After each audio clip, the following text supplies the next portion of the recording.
Where's Fielder? He's gone to the dogs. Time I ever saw a tracking collar. Elvis Kaufman, the Redbone boy in Knoxville. Yeah. He had one. And when we had the big old, antenna you hold out, we were fascinated with that.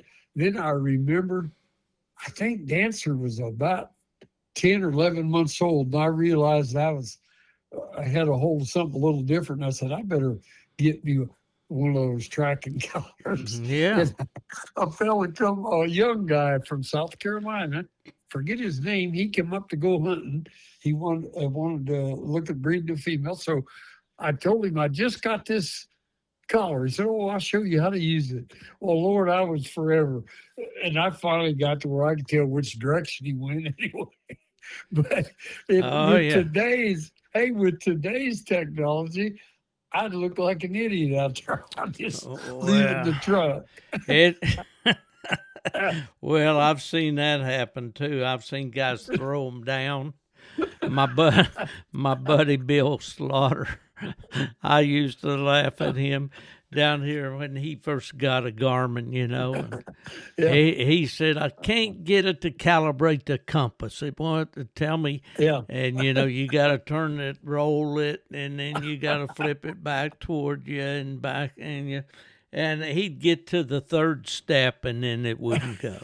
And, oh, man, he was fussing, fuming, stomp around. And I told him one night we hit a coon and had a pretty good race out of it, and it made a circle and came right back in toward us and treed.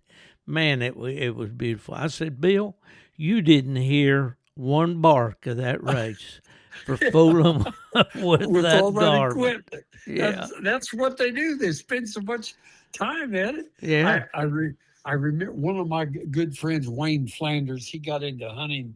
He hunted a year, and he was loaned a blue tick, and he never saw a coon for a year. And that's being faithful, isn't it? He went hunting with me, and we're going to tree usually at least one every night. And so he went with me, and he said, I'm doing something wrong. Well, anyway, I said, let's get you a dog. So the next coon club meeting we went to, Stanley Lewis. Did you ever know Stanley? Mm-mm. Who was the blue tick guy that you were hunting with some and all that kind of played a part in us getting hooked up with Williams down there and all? Hey, that was Wayne. He's the one that worked for Georgia Power. Yeah. That was Wayne. All right. So Wayne said, I told us we got to get you a dog. So the next Coon Club meeting, Stanley Lewis. Heck, Stanley, that's a story in itself. You know, a lot of these stories, we get off track, as you say. Okay, now I pushed the red button when your phone rang. So I'm going to tell you, in case you decide to commit libel or slander or anything with these fellow coon hunters, that I'm recording this conversation because it's been a year since you and I visited. I looked on my log, and it was January the 25th of 2025.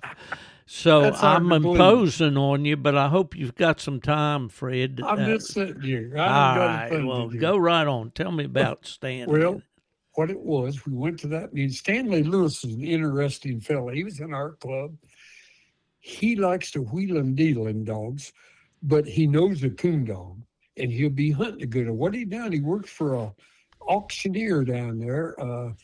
His dad started it, and he went. They sold out some, but he would travel all over the country, all Illinois, Ohio, Missouri, buying farm equipment. He'd go to these auctions. He might buy 2 tractors and a corn picker and a mower, whatever. And all he did is make a phone call and have a truck come pick them up and deliver them back to Perry, Georgia. So he kind of had an open account. I mean, he could spend $10,000 or $75,000, and they'd bring it back, clean it up, and sell them. And very successful. They had a good business going. Well, Stanley Well, and he's a good personable individual anyway, meet anybody.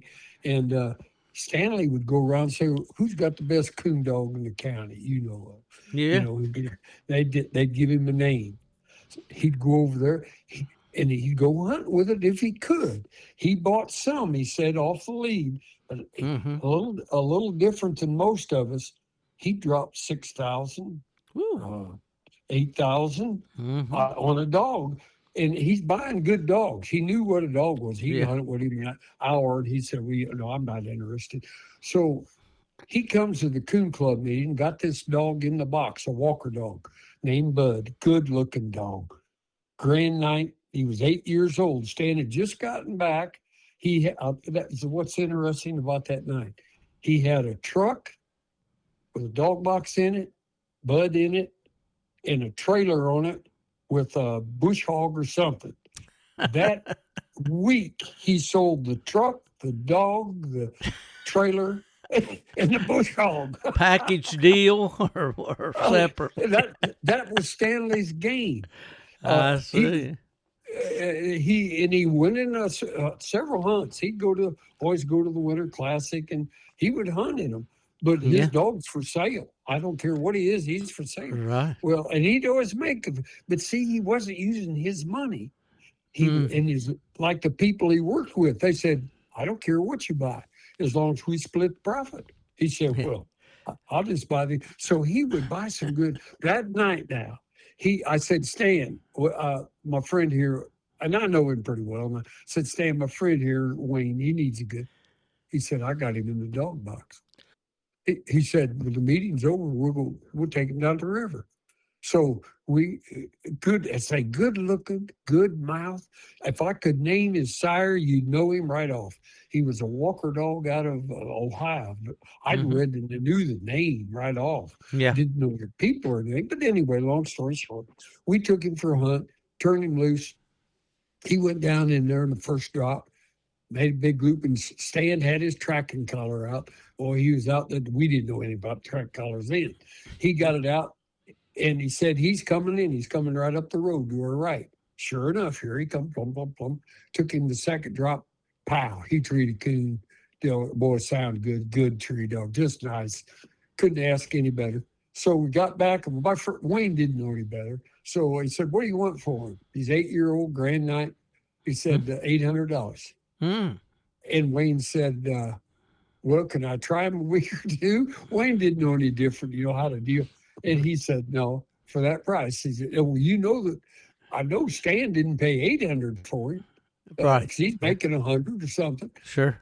And Always get a little boot. They say. yeah, and I told my buddy Wayne, I just nodded at him. I said, "Hey, we can gamble.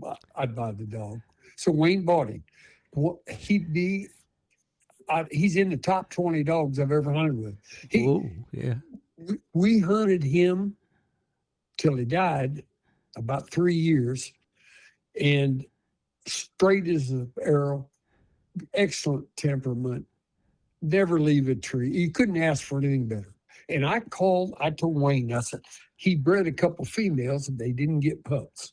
Mm-hmm. And they heard about him. They'd come up and breed you. So anyway, I tracked down through UKC. I called him, got the owner of his stud, called him in Ohio. I said, "Hey, I'm hunting with this dog." He just laughed, whoever it was. He said, "I couldn't tell you how many hundred coon that dog's treat." He said he was a dandy. He said, but he was sterile at 2 years old. So he went Oh. sterile. And they couldn't breed him, and they had a pen full of dogs. But I mean, what an outstanding dog he was. Mm-hmm. And Wayne had no idea at the start of it till he was in it a while and traveled around the country with us. And he's the very one. Now, I don't think he may have had, I don't think he had Bud when we were down there, when we went to a plantation. Yeah. hunting. Yeah. But he's the one that set that up. He was my contact. Yeah. Yeah. I remember that very well. Yeah. Heck of a nice guy and all that. Sure. For our listeners But, there may not know, Fred and I are talking about our hunts there in conjunction with the UKC Winter Classic, which, by the way, is coming up next month, Fred. I just talked to my buddy Nubbin, and we're gonna take the old timers tour and go out to Batesville, Mississippi here next month. I don't All know right. why, but we're going to Hey. go and we're going to howdy and shake and I have know a good. you'll enjoy that. Yeah. We always have a good time out there. We got room if you want to go.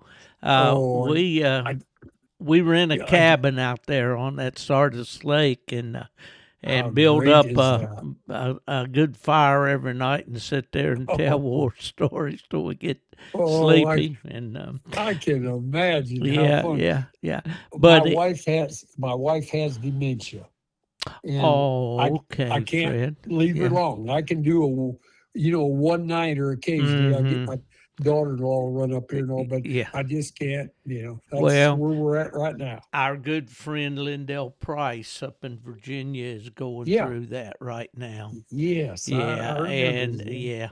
and I just, I tell you the thing, I am so thankful and grateful to have lived as long as I have. I'll be 80 in Yep. October, but the bad part about living this long is that your friends, start falling away. And that's the tough part of it. But I don't want to complain because it sure beats Yeah. alternative, doesn't it? Mine hit me about 6 or 7 years ago. I was going 10 years ago. I could hunt, do it all, no different. But then when the stroke hit me, when I had a stroke in 21, my muscles just aren't there in my right side, just not right. And I know it, but I tell my friends, hey, we've outlived our welcome. I said, hey, they'll take you and they'll go, but you just kind of, I go fishing. My buddy has to help me in the boat, and I crawl out of the boat, and I said, I can't get up on the pedestal anymore. I don't trust myself on that swivel. Tell seat me up there. about it. I love a kayak here in these flats out here around here, and I can't, get out of the thing. You to can't get stand down up in and or get out of it. I know Yeah, exactly. I have Well, to hey, crawl out of it. let me tell you, this month, the start of this month, I've been driving for 9 years, a part-time job for a family-run nursery, Okay. driving a little box truck, and I love it. Yeah. I could get out. I leave early in the morning. I would leave like 4 or 5 o'clock. I go to the Smokies. I go to South Carolina, yeah. North Georgia, and in the mountains. They've built a beautiful clientele. The Hispanics unload the truck in about 15 minutes. All I do is drive and sit there in air conditioning. No big thing, but I really enjoyed it. Sure. And they notify. I've been with them 8 or 9 years driving, and it's seasonal. I'm off all winter. Go with my friends hunting and whatever. So that worked out. And it's one of those jobs. It's 3-4 days a week. If you can go, fine. If you can't, somebody else will take it. Yeah. So you don't have to go. Mm-hmm. They notified me about 3 weeks ago, I guess. They were about in tears. In fact, the guy that sends the driver's side, he said, I can't call him. He said, I'm afraid I'd lose it. And so he told the boss, you got to call him. So the insurance won't insure me. My age. I'll be darned. Yeah. At 84. I didn't know. Another thing I learned. I had no idea. You'd hit it's like I tell my friends, every month you realize, especially every year, a privilege you lose. Yeah. Something you took for granted. Right. Fred, and everything. it just kind of blindsides you. It sneaks up on you all of a sudden, and then Absolutely. there it is. And you say, well, how did I get to this point? Yeah. And because, I hadn't really thought about that. I can remember as a younger man saying, man, they're not going to take my keys away from me. That's probably the worst thing I tell everybody. Can you imagine when they say, I had to do it with my wife, she done it, I say, you can't drive anymore. If they told me that, they might as well bury me, because if I'm sitting, I couldn't think of it like you. I could not think of the thousands of miles. I just get in my truck and drive back roads, drive around through creeks. And I know with you, and there's something about the mountains that's a lure with me. When Yeah. I drive through those mountains of North Georgia and North Carolina in the Smokies and that little old creek running alongside, I Mm, think of all my hunting buddies. All the time I heard it, I said, listen, I think when I'm struck up there about a half a mile. that's right. Just trying to hear a dog along one of those swift running creeks, and you think you hear them all the Yeah. time, Oh, or it's like hunting in the rain. You can hear them tree and tree absolutely. and tree. Well, and there's something about I hear a dog's rhythm. I Oh can't yeah, hear him, but I could hear that. yeah. Ooh, ooh, Oh, ooh. absolutely. I said he's treed. I don't know which direction, but That's he right. That old, the people in flatland would never know that. They don't yeah, experience that. yeah. They jump in the truck and drive around and say, "Yeah, you're right over here." Yeah, well, it's made it so easy with these Hey, GPS all this. collars and Uh, all. you mentioned rain. I lived in Knoxville, and a Yeah, trucker was driving through from Pennsylvania, and yeah. he called my number. He had a Black and Tan book or something, and he said, "Are you by chance going hunting tonight?" And it was through the week. I said, "Sure, we can go. We can go close here." So I took him. When he got to where I met him, you talk about raining.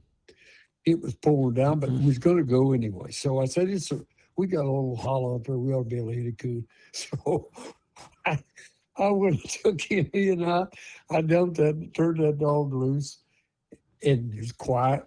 We was walking in there, just pouring rain. I said, he'll hunt an hour. He'll be back right at an hour if he don't get treed. I said, one thing he won't do, he won't go to the truck. I said, don't make it what happens. We made a big circle and come back to the truck. There he's sitting in the dog box, his eyes shining out of the dog. Made a liar out of you, didn't he? I don't Yeah, know if a time or two in his life he ever yeah. come And that out. was the dancer dog? Was that the No, no, dancer no. dog? Oh no, that was a Joe dog, first registered dog Oh, I ever way back. We're going had. back. Well, I wouldn't even hunt one like him today. I Uh, get you. Yeah. they're just too wide. Mm, mm. You turn him loose, and he's going to hunt 1 hour if it was downtown Atlanta. Yeah. And at the end of that time, he'll come in from behind. It's amazing. Every time, hunting him in the mountains all his life, he'll come behind you on the dead run. I can hear him coming. And I holler his name, and he'll come straight to me. But if I send him that second time, Mm, yeah.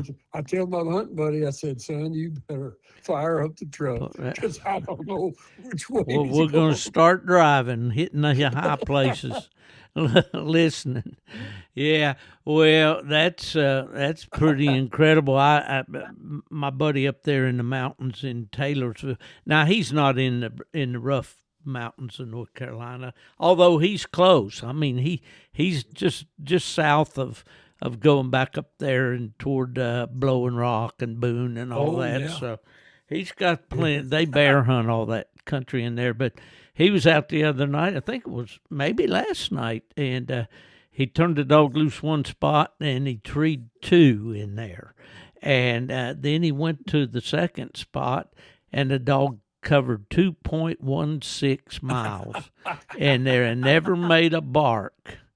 And he said he got around, drove around near him, and he saw him, his light on his collar, about 100 yards away, and he hollered at him, and he come right on. He really handles good, Yeah. but you think about that. Somebody posted after I put that on Facebook, they posted said, hunting 2.16 miles and didn't tree a coon, you need to come to Arkansas, he said. Oh, But it ain't like Listen, that in the mountains hey, sometimes, you know. people don't realize I hunted many a night, never struck a coon. I mean, Oh, that's boy. common.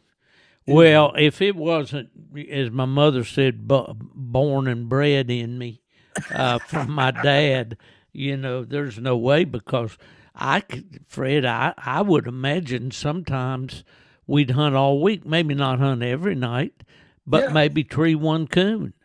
Oh, absolutely. And tickled to death, that we treat Absolutely. that way. But But he was in trouble if it was season. He was in trouble if we did tree because he was coming out of there. Well, it's so, and people, well, now people travel so much more than they did 30 years ago, 40 Oh when I yeah. was doing that. And, but a lot of people don't have a clue about these mountains Mm. and the difference in it. Yeah. And Well, you've been all over, know the difference in what right. they do. Well, I got off the subject just a little bit, but I want to get right back to this. We were talking about earlier, just made reference to the Williams family there and hunting Yeah. there in Yeah. Albany, Georgia, on that Southern Heritage Plantation, which was a Disney World for coon Yeah. hunters, wasn't Yeah. it? Boy, those were some good days. And if you folks, you can go back to January, I believe it was around the 25th of 2005. Fred and I visited, and we talked a lot about hunting there on that plantation and what great time we had. But back to that mountain hunting, Fred, if a person has never done that, if they've grown up in the cornfields, and you've lived Yeah. both places, Yeah. you lived in Indiana, Right. and had probably some of the best hunting in the country up there, I would Absolutely. think. Yeah. You catch coon with a shepherd, farm Yeah, dog. yeah, yeah. I made a call earlier this evening, and it's still kind of I'm got me feeling bad about it. I had a hunting buddy. Well, I still have him, thank God. But a buddy named George Danielson, and he lives in Huntington, Indiana. Oh, right. I That's know where my they family. built the big GM truck plant up there, I believe. Okay. Oh, my family grew up in Roanoke, just down the road from there. Okay. Well, this was George Danielson. Now, he wouldn't have been there when you were there. Right. George was from Michigan, and I met him when I went to Kalamazoo, and he and I pleasure hunted together. Originally, he hunted redbone dogs, and then he kind of gravitated to the walker dogs, as so many people do. Right. But we just had a terrific time hunting together. Then, as I was getting about ready to leave up there, he started getting more interested in squirrel hunting with feists. And Yes. then he has had some mountain curs. And then Right. I saw him at Autumn Oaks, and he was there, and it really shocked for me to see that he was in a wheelchair. And so I wanted to catch up with him. He and I had so many good hunts together, Oh, and but he's a guy that kind of rolled with the punches. And once he got, he wouldn't give up. He went from those big running coon dogs to feist yeah. dogs, and then he went to beagles. He said, Yeah. I can sit out here and That's right. listen to these beagles run. So he's a true houndsman and one of the smartest guys when it came to dogs and training dogs and all that I ever met. And now I find out that he's in the nursing home and Oh, cannot talk to me on the phone, just not man. physically able. So there again, Yeah. I guess outlived good times. exactly it. As I said before, probably and I've said many times, the best one I heard was my friend Nathan Eds in West Virginia said, "Steve, we're standing in the checkout line." Checkout line. You got that right. Well, go ahead. Go ahead. No. I just wanted to kind of get back on that a little bit about that mountain hunting, because now I have several listeners that do still hunt in the mountains. Some of them around where I hunted when I was there. But I'll confess to you now, Fred. Nubbin and I talked about this the other day. We used to could go to Autumn Oaks or Winter Classic or someplace and know about everybody in the room, and now we don't know a tenth of the people in the room. Oh, no.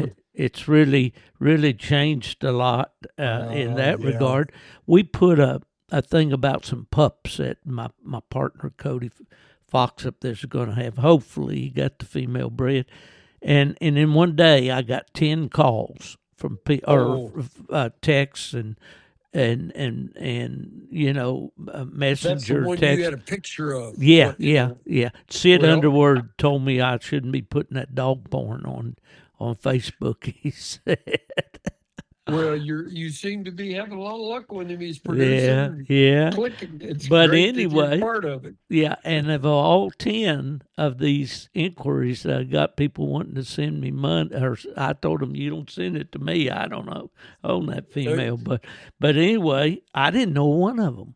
I did not know a Yeah, isn't single that one out something? of 10 guys. You know. Well, let me tell you what. I saw that on Facebook. That pair, they're a good looking bitch too. I Yes, said, she is. and those are the kind of crosses when Mm. you just want to try, got to try. You But you never I know. You know. I text my friend.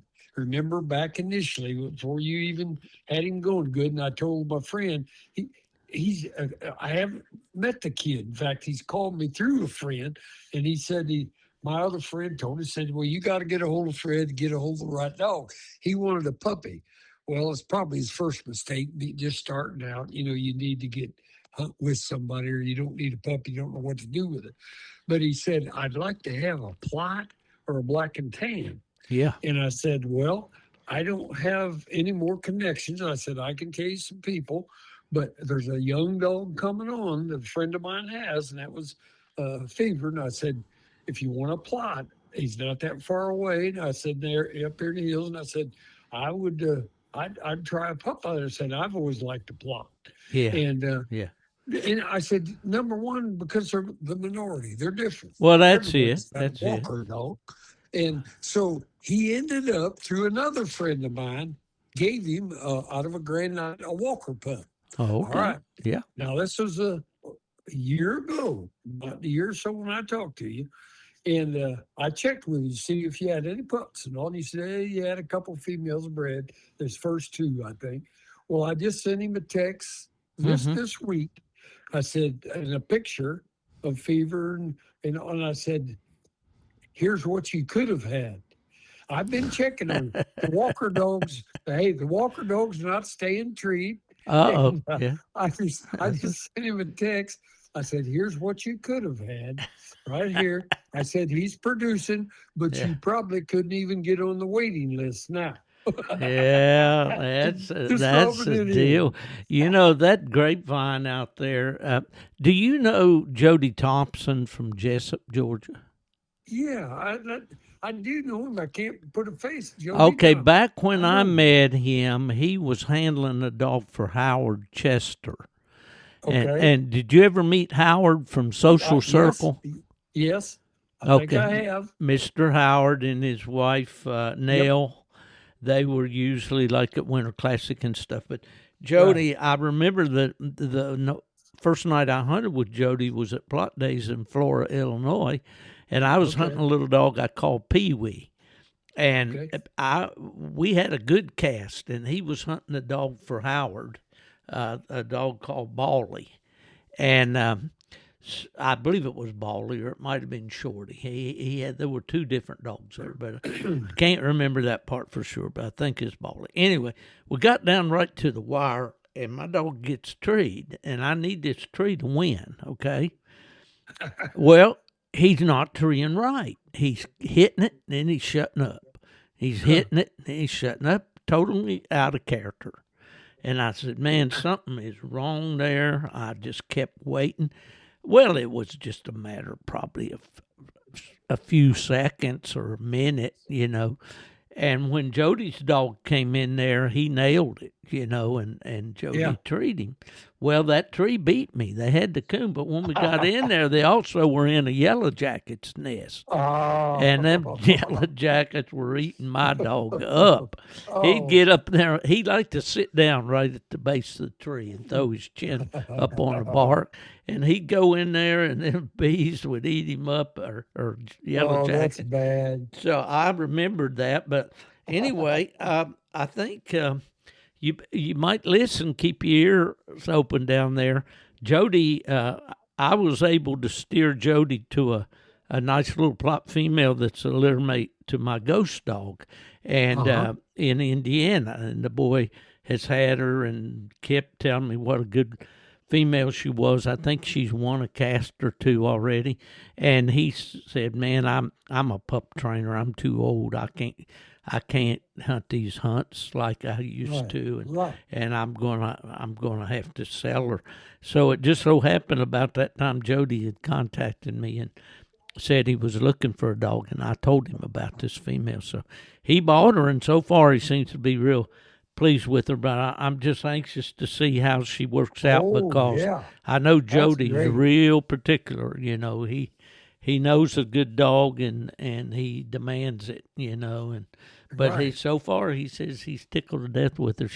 He sent me one little note. He said she treed 2 last night, and I took her again this morning. She treed 2 more. And he said, "I love the fact that she's young and eager," he said. And I told him, I said, "Well, that's one thing you can say about this line of dogs. They're eager. They're real heavy on that eager part." But anyway, that's just dog stuff, you know, and timing, you know, that's just at the time that, because I don't know, a plot's not for everybody, that's for sure. They'd be a lot more popular if they were, you know, but anyway. We don't have many out front, you know, like the Moores and Dale Brandenburger. We just no anymore. You don't. There was a time when they were, you know, they were right up there. Do you remember that time when Benny Moore had that challenge hunt with James Merchant? Yes. And Merchant beat him. Yeah. The agreement was they were. Whoever would write an article, and he spoke highly of them and all that. Yeah, and I guess they got to pick whatever dog they wanted to run. Of course, James had Banjo too at that time, you know. And I don't know if I mentioned this to you and all, but it was funny. James came in the tennis center there at Aurora, Kentucky, PKC World Hunt one time, and of course James was, you know, up in years, and he said, "If I still had Banjo too, I'd break PKC." Well, he had that attitude, I think. Oh, yeah. James was a little cocky guy, but man, back in the day, he was a winner. Did they? Well, of course, back then I was really just getting my feet wet, and you'd hear all this stuff, and you don't know the fact from back then. It was just word of mouth, and but I with John Monroe, John Monroe, Merchant, and Joe House. I'd always heard. Yeah, those were the big three in the Walker breed there. And, you know, Finley River and House and the Merchant stuff. Yeah. There, of course, the stories I've heard of all of them. Merchant was a straight out, I understand, hunter, hardcore. Oh yeah. Then with House, you had the other issues, a lot of issues. But John Sedgwick, you know, Sedgwick from I know John. I know him well. John's a top shelf guy. Yeah, he and his former wife Lucy. I knew them real well when I was at UKC. You know, right? And I saw John. I think it was last year at Autumn Oaks. No, maybe at Winter Classic. One of the two. I saw him. And caught up with him. I remember he made a statement to one of my friends. He said he was at a meeting and John Monroe was there. I don't know what the deal was. But he said, "What's the difference in yesterday's dogs, your dogs, and today's?" And John just said, "We bred coon dogs. Mm-hmm. They're breeding competition dogs today." Yeah. And I guess that's right. It is pretty much, you know. It's a different...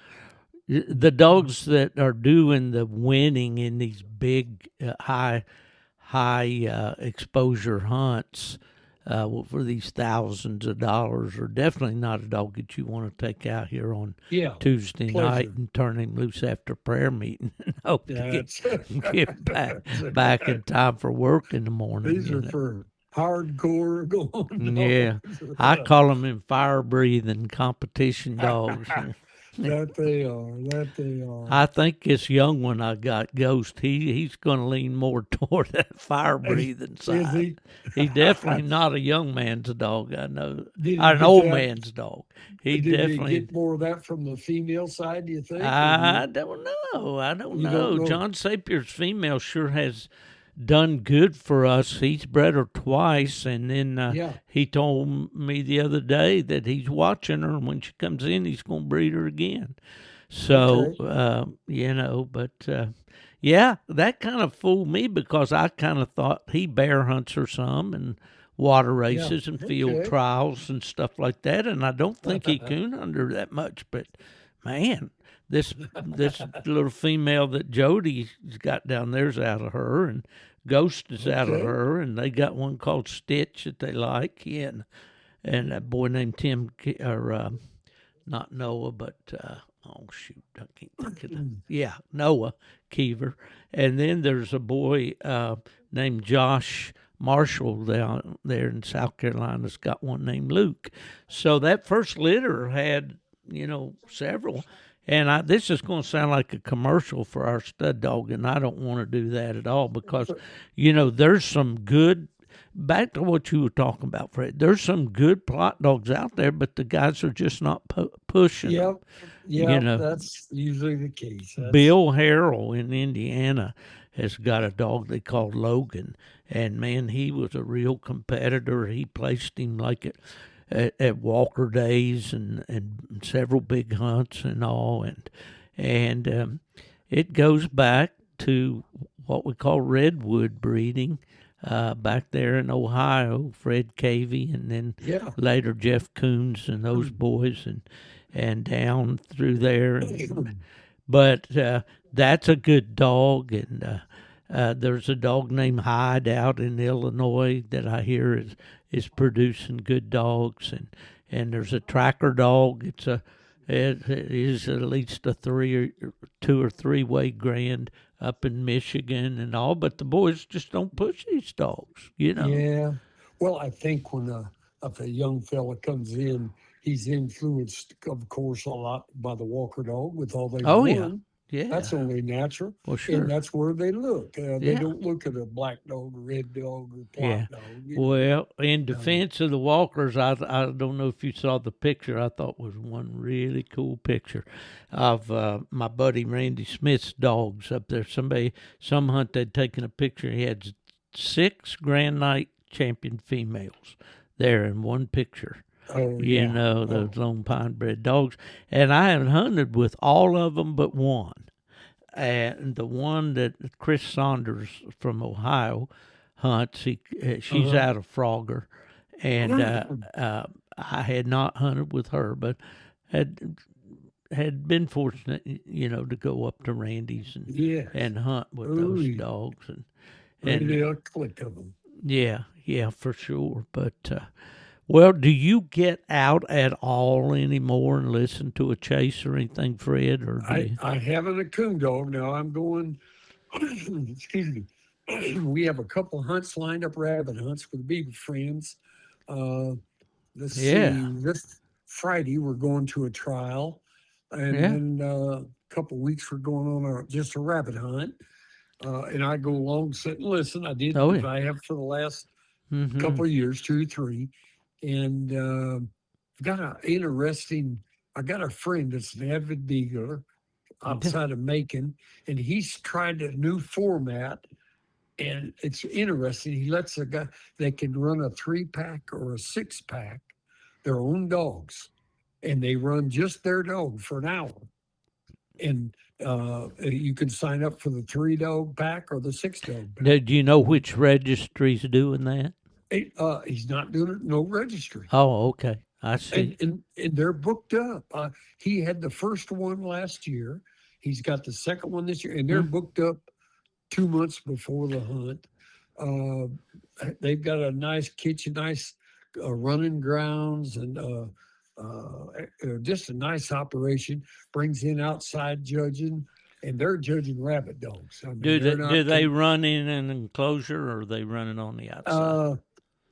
Let me think a minute. This one is a enclosure, but it's a big one. Yeah, like Three kind or of a four fox guys, pen. three or four guys went together Mm-hmm. and bought the Macon Beagle Club, the old brace dog Beagle Club. Yeah. They bought it and then farmed it for several years, stocked it, and these are the first trials they're having. But different format, and the guys love it because they can run their own pack and not throw them in like you do with other Yeah. dogs. And So they get actually go out, I guess, with the judge and score that pack, just those Oh, dogs. yep, Yeah. two dogs So on that and pack. then they bring the winners back, or They bring the winners back, the winning pack. They'll bring them back and run them again. They'll run them a second time. And so a little different format, but the guys loved it. And that's interesting. Yeah. it seemed to work last year. And of course, the people running it, this guy, their top shelf, Yeah. well thought of. The Beagle world, they've got their shady deals too. Oh, well, it's life. Everything. What I found out when we started the Beagle program at UKC, and wanted to have a Beagle program, and of course the first thing we came up with was to kind of style it after the Coonhound program, where you had one dog, one handler, and you called your dog and on strike, and there was a set of points like the Coonhound points, and then the handlers would spread out, and when they saw somebody saw the rabbit, they'd say, "I got a line right here by that fence post and that cedar tree." Well, they'd all converge on that point, and when the rabbit came or the pack came through, they'd score the ones that were on that line, where that would verify what this handler had said, that that's the way the rabbit went. And it was a lot of fun, and it was competitive, but they, branched out into other things. But now AKC, for years and years and years, they were running the brace dogs, which we called them the walkie-talkies, the real slow dogs. And then they had what they called a small pack option, Absolutely. SPO, Absolutely. and all that. And then the boys up in New York and up in Canada, Branko, Carpan, and some of those guys, they were running large pack on hare. So I remember going to a lot of Beagle clubs, and the AKC, those old AKC clubs had some fantastic properties. I mean, there was a lot of money invested in those. They threw the money into them, a nice clubhouse, and plenty activity. When I started in the 50s with Beagles, I may have told you, but our principal of our high school got us started. They called it the Fort Wayne Beagle Heirs. There was about 12 of us that were really committed. There was others, but we were really into it. Rabbit hunted every day anyway. So, but they got to start. And Wayne Price was with AKC then. Yeah. I don't know. I remember that name for sure. He used to write an article. Yes, he did. He wrote for Hunting Dog magazine, I think, sometimes. Yeah, I think so. Yeah. He came around to the clubs, and it was either 4 days or 5, would have a training session to teach you how to judge with AKC. So we would do classwork in the clubhouse. Then we went out in the field, and then they would bring dogs. They brought a variety, field championship. Now, this was in the 50s. This was before the walkie-talkie. This was before the Pearson Creek and Limbos. Yeah. Spin and win and da-da-da. Yeah. So this was when dogs would run around. We'd take our dogs that we rabbit hunted with, killing 200-300 rabbits a year, to the trial on Saturday, and running them all week, and go to the trial, and you could place them. Yeah. So completely different kind of dog. But then when the Pearson Creeks, and that's the story you probably know a good bit about. Well, those dogs were out of Virginia, I believe, weren't they? Or Kentucky. Yeah, a lot of them. Kentucky, North Carolina had the reputation if he wasn't. Well, I remember a lot of those dogs, and I remember that Lucy Van Little Man dog, and of course Branko. He was a hare hunter, so he had one named Gila Prop, and and Right. different ones. And yeah, I remember all those because when we got into beagling at UKC, we got some dogs, and Todd Kellum and I got a pair of dogs. I'm trying to remember who we got them from. Called them Boone and Crockett, and then I bought one from a guy named Wayne Garrison. Did you know him from I don't. down around Knoxville there somewhere? Big Gee, guy I into should. beagles. I think it was Harrison or Garrison. I can't remember. But anyway, I called her Glory, and he said she ran too much rabbit for his pack. Yeah. Well, she was supposed to be a broke dog about 3 years old. When I got her paper, she was about 15 months old, and she was anything but broke, believe me. But we got that straightened out, and I had a lot of fun with that little dog. She had some of that old line brace stuff way back, Wind Creek Limbo and that stuff back there. If you crossed them out. Yeah, but she ran a good bit of, as they say, she ran a lot of rabbit, they'd say. But, yeah. Well, though, the brace dogs like to ruin the beagles, of course. Oh, and they did ruin the clubs. They broke all the clubs. They used to run ads that say, this dog absolutely will not compete. Oh, yeah. Oh, yeah. Oh, that used to get me. He absolutely will not pull up to another dog. Right. He come up there, that rabbit makes a right-hand turn, he plants them feet right there. He stretches that neck out to the right as far as he can, up ahead as far as he can. I would join. I belonged to different clubs, Smoky Mountain Beagle Club in Atlanta, the Oak Ridge Beagle Club in Tennessee, and I would join the club so I could run my dogs in the enclosure, to run them. The trials, I had too strong of dogs because I wanted a rabbit dog that would hunt. And I would many times help judge. I couldn't stand. I said, I finally had to quit judging. I said, I couldn't follow that kind of dog. No. Well, we came up with enjoyed it. Yeah, we came up with the kind of a philosophy when we were at UKC that the dogs should be able to run the track as fast as scenting conditions will allow. Yes, so, but oh yeah, there's all kinds of them. But the UKC program has done well. My little ego wall up here, I don't have in a frame. But I judged the very first UKC Hunting Beagle Club licensed event in Darlington, Maryland. Judged the final cast, and we had 2 dogs and a bitch in that final cast. And after the early run, when we got milked it down to 3 dogs, that female came in heat. So we had to disqualify her and run the 2 dogs. And an old boy named Testerman had a dog named Jack. And old Jack won it. It was our first UKC hunt. So, but that was a lot of fun. I liked the little dogs, I really did. Vicky Bassett's pretty active, I think, still. I think that's UKC she's running in, is it? I think so. I'm pretty sure. I think so. Yeah. I think it is, yeah. She's really active in it now. Yeah, I spoke to her at Autumn Oaks. She was there. Oh, did you? Yeah, I hadn't seen her in several years. Haven't seen her in years. Yeah, I haven't seen her in years. Well, I tell you what, Fred, did you get any many pups on the ground out of Old Dancer? Yeah. Have you followed any of that bloodline? Is there any of it still out there anywhere? I don't know. I wish I could name him for you. He was out of Sting, wasn't he? No, he's out of Ace. Ace, I mean. Yeah. Sting. He was Ace's #1 producer. Yeah, man. And I bred him 44, 45 times. Woo.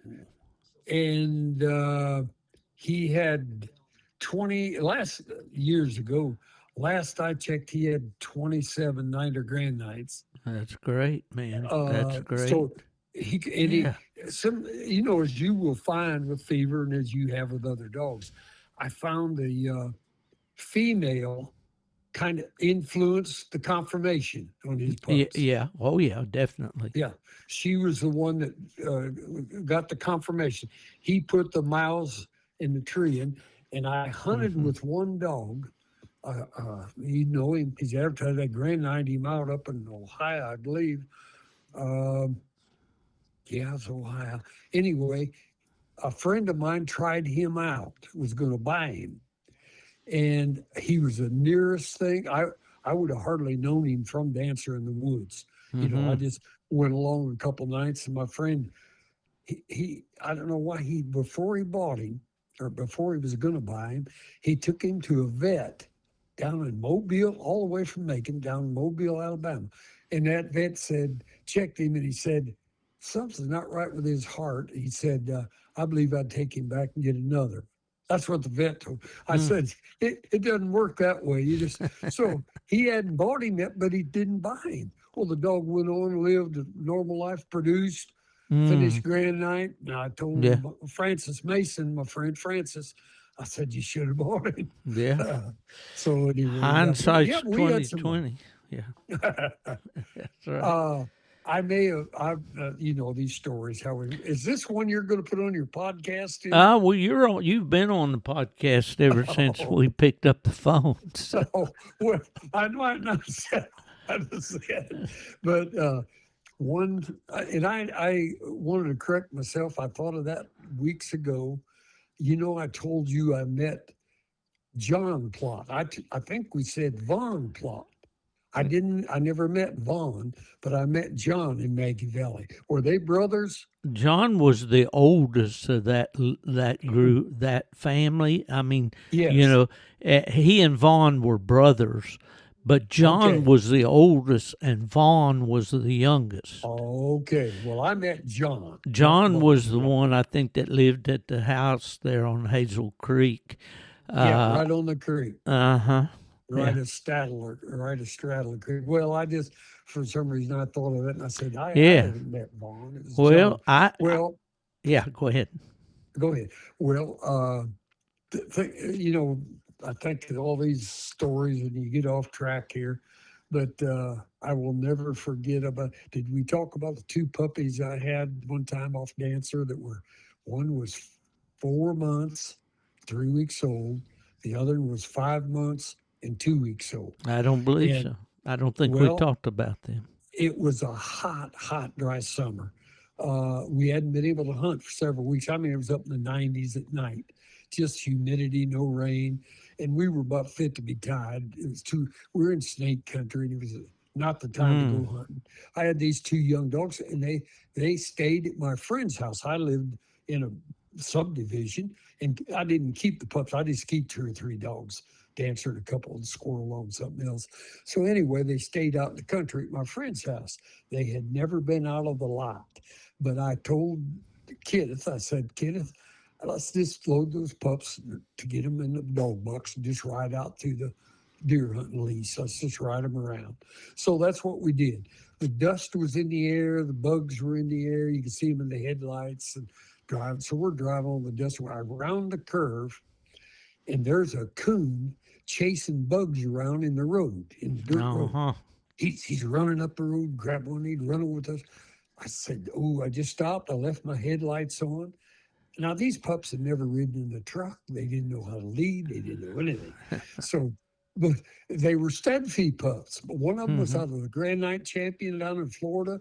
Another was a night champion out of Tennessee. So a lot of good blooded dogs. Well, anyway, I stopped the truck and they couldn't jump off the tailgate. I set them both on the ground and walked her. And that coon he wasn't scared or alerted. He just walked straight out the headlights in the trail. Well, I walked those puppies out in front of the truck. They both threw their head in the air. The wind must have been right. As hot as it was, they could wind that coon. Both of them opened and went out of sight in the headlights. We got in. I jumped back in the truck. We went up, and they're going now. They've never smelled nothing, run nothing in their life, and we get up there, and they had turned left on the road. Their little trail went, and one was treed. I'm telling you, barking. We couldn't believe it. So I jump out of the truck, and he's not treed on a tree. What it was, the coon turned to the right and went in the weeds into the woods, and he was just treeing on all the scent that was on the weeds. Yeah. He was just barking. He Yeah. was locked down. The other one is fading in the wind. Oh boy. He's the 5 months and 2-week-old is going so strong. We couldn't even follow him. I got in the truck. We had to loop around about a half a mile to go around where he was going. Well, he met us coming, walking with his tongue hanging out. Here he come, walking up the road. So we're talking to ourselves. I said, oh, Lord, what have we got here? The next day, I said, well, here's what we'll do. I said, let's get a coon out here. We had one. Let's get him, put him in a cage, and take him down to the pond over in the farm pond in the daytime. Yeah. Get him wet, hang him up a tree. You know, the old basic. Oh yeah. They barked at that coon until we thought they was going to get too hot. So about 2-3 nights went by, and I couldn't stand it anymore. Said, we got to take them pups out. So I called my friend Doug Wilson. He went along with Greg Wilson. He went with us, and I said, let's see what we're doing. I want to show you something.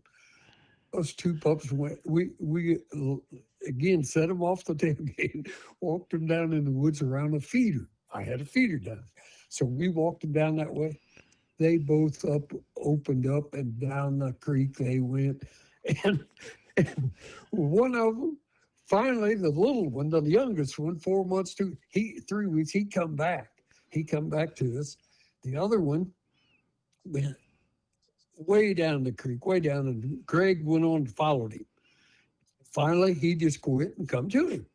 So we put him up. I started telling about my friends about it. They'd want to come see weed every now and then. Well, what happened then? Neither one of them's 6 months old yet. My friend called me and he said, I don't know what's up, but those 2 pups won't bark. They're not barking at all when I go out there to feed. To this day, I do not know what happened. I don't know what they got in. I took them to the vet, both of them. They couldn't bark. They checked their throat, everything. He said, everything appears all right. I said, these dogs bark all the time. There's no problem. Well, the young female was a beauty, the youngest one. I gave her to if I could name him, you'd know him. All he does is show dogs around the Macon area there. He's always had a grand show champion or something. I gave that female to him to show. She made a grand show champion. My goodness. Couldn't bark.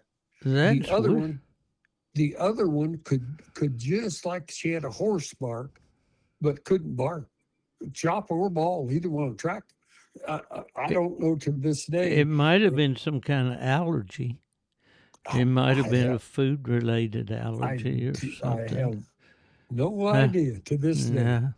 Well, I remember the first time that I went down to hunt with Johnny Brinkley in Tallahassee, down there, and Lee Kearns was helping me with the AKC shows, and I'd hired David McKee from South Carolina to be our judge, and we had a show there at the stockyard in Thomasville, and Lee said, well, that was Winter Classic time, and he said, well, after we get the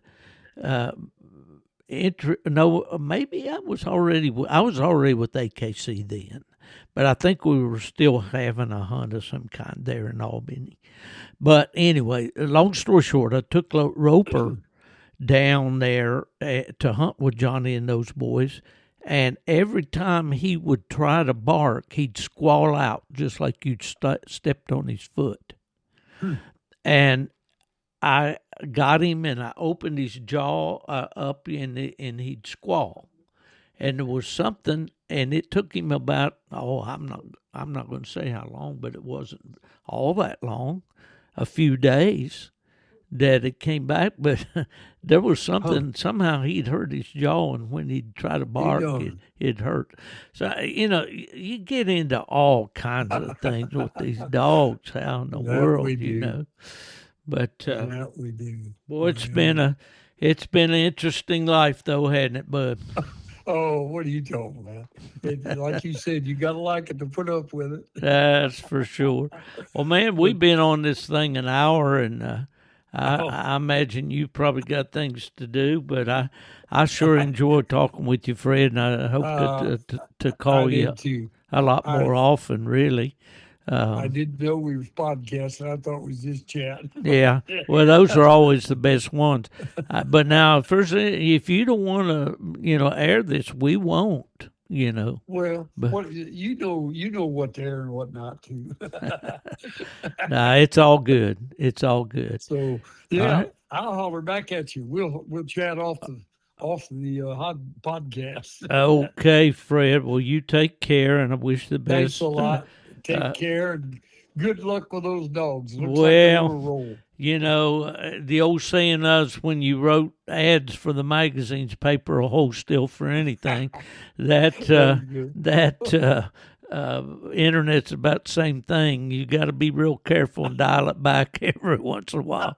It'd be like that old boy wrote the ad on that dog and described him, and his wife said, "Well, what you gonna ask for?" And he said, "Well, I don't know. I wanted a dog like that all my life. I'm gonna just keep him." Okay, man. Okay, Fred. God's you. richest blessings to you, buddy. It's always great to talk to you. Bye-bye. Bye now. Well, that's my good friend Fred Bright from down around Macon, Georgia. Fred and I go back to the days at UKC. We had some terrific hunts around the UKC Winter Classic in those days when we were getting that thing rolling, and just one of those class individuals that you meet along this journey of coonhounds, the kind of people that, as once said, you judge a man by whether you'd want to climb in the truck and drive 500 miles with him. Well, 500 miles wouldn't be enough for Fred because he's always got great stories and just a great, great guy. I do want to thank my sponsor, W Hunting Supply, Buddy and Jess Woodbury out there in Washington State. They do such a great job in supplying us with virtually everything that we need if we follow these hounds. Anything from the apparel we wear, the electronics that we can't do without anymore, to just every kind of dog supply, collars, leashes. They have an assortment of books you can get Gone to the Dogs of Coon Hunter's Journey there. And just check out their website, dusupply.com. Thanks, Buddy and Jess, for always being a great sponsor.